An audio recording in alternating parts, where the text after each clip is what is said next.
Ndërtimi i urave, rinovimi i hekurudhës, investimi në mbrojtjen e klimës, pajisja e Bundeswehrit, vetëm parat nuk mjaftojnë. Kërkohet planifikim i shpejt, kompani dhe punëtorë të kualifikuar. Aeroporti i Berlin-Brandenburg në Hamburg, stacioni hekurudhor Stuttgart 21 në Gjermani, ka mjaft shembuj jo të mirë të projekteve të mëdha që dolën jashtë kontrollit sa i përket kostove dhe kohëzgjatjes së ndërtimit. Gabimet e planifikimit, defektet e ndërtimit, shpërthimit e kostove, marrëveshjet ligjore, vitet e vonesës së ndërtimit, lista është e gjatë. Arsyet janë të ndryshme, duke filluar nga planifikimi i menduar dobët deri tek procedura e gjatë të miratimit dhe mungesa e stafit dhe materialeve në kantierin e ndërtimit në Stuttgart. Kohët e fundit pati pasiguri dhe vonesa sepse një korporat shiti pjesë të biznesit të saj që po ndërtonin infrastrukturën qendrore digjitale. Për shoqatën e taksapaguesve, kjo është arsye e mjaftueshme për të konsideruar si të gabuar ka paketën financiare, shumë miliarda euro për mbrojtjen dhe infrastrukturën, të hartuar nga CDU, CSU dhe SPD, pas Bundestagut dhe Bunderrasti.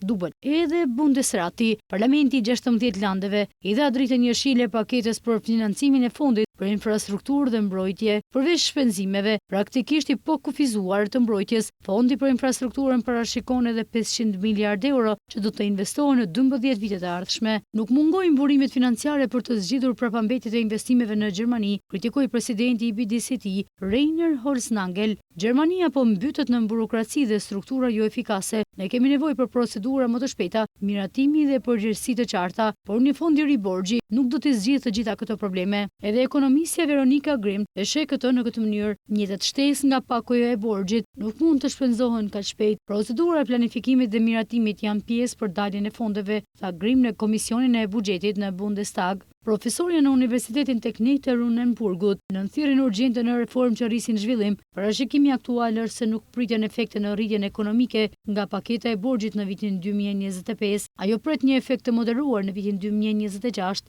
Në vitin 2027 do shihet qartë se sa mirë po përdoren këto para. Kur bëhet fjalë për politikën, parashikimi i Grimm mund të zdesë këmbanën e alarmit.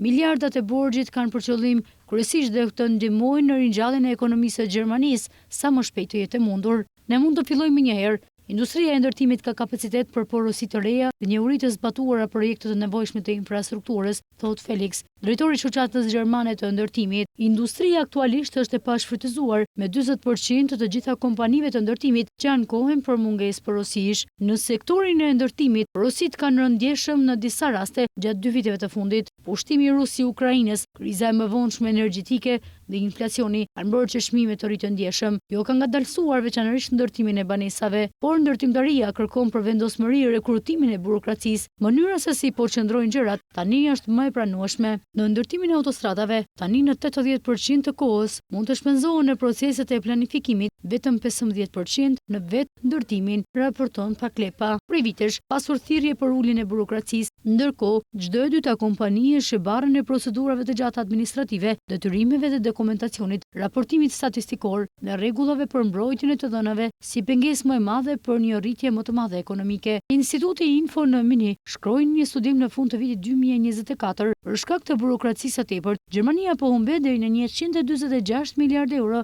në prodhimin ekonomik në vit. Një problem tjetër mund të jetë mungesa e punëtorëve të kualifikuar dhe fuqisë punëtore që shihet prej vitesh. Kjo çështje nuk është më në kryetitujt e mediave, sepse Gjermania është futur në vitin e tretë të recesionit. Pushimet nga puna dhe shkurtimi i orarit të punës janë bërë normale, por kjo mund të ndryshojë shpejt. Së pari, boshllëku i prodhimit do të mbyllet, thotë ekonomisti Grimm. Më pas, kompanitë mund të kenë më tepër porosi se sa mund të trajtojnë realisht në stafin e tyre. Të herë do jetë rëndësishme rritja e kapaciteteve punëtore, por nga do të vinë punëtorët shtesë. Gjermania është një shoqëri në plakje dhe në vitet e ardhshme në një numër veçanërisht i madh njerëzish do të dalin në pension. Ka mungesë të pasardhësve. Një studim i fondacionit nga fundi i vitit 2024 thotë se 288.000 punëtorë nga jashtë nevojiten çdo vit deri në vitin 2040. Studimi nuk ka marrë ende parasysh nevojat që mund të lindin nga paketa për infrastrukturën. Veronika Grimm parlemron se fondet shtesë duhet të rrisin realisht potencialin e prodhimit, përndryshe do ketë presion shtesë të çmimeve. Nëse ka më shumë porosi se kapaciteti, kompanitë mund të kërkojnë çdo gjë të paguhet,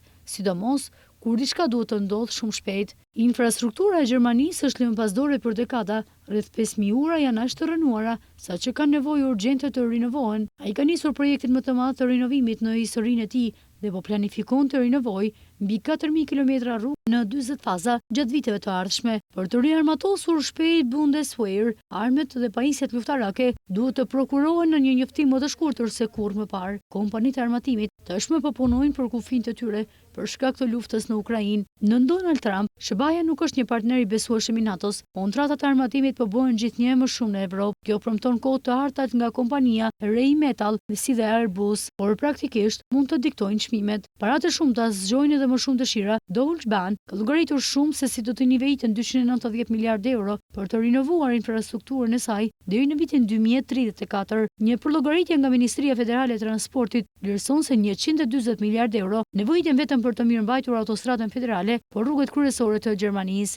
Vetëm me këto dy shuma, paketa e infrastrukturës me 500 miliardë euro do të shpenzojë pothuajse në tërësi. Në përputhje me këtë, një analizë e fundit nga firma konsulente, një degë firmës së auditimit, ka përllogaritur se kjo nuk është e mjaftueshme. Qeveria federale, atyre të landeve dhe komunale, sipas kësaj firme, do të nevojitet 982.1 miliardë euro deri në vitin 2035.